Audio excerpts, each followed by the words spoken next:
কষ্ট করে।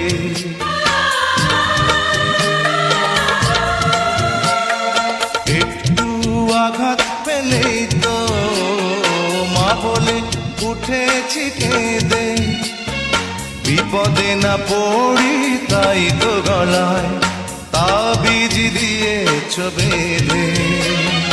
তোমার এই ঋণ জানি কোনো দিন হবে না, শোধ হবে না।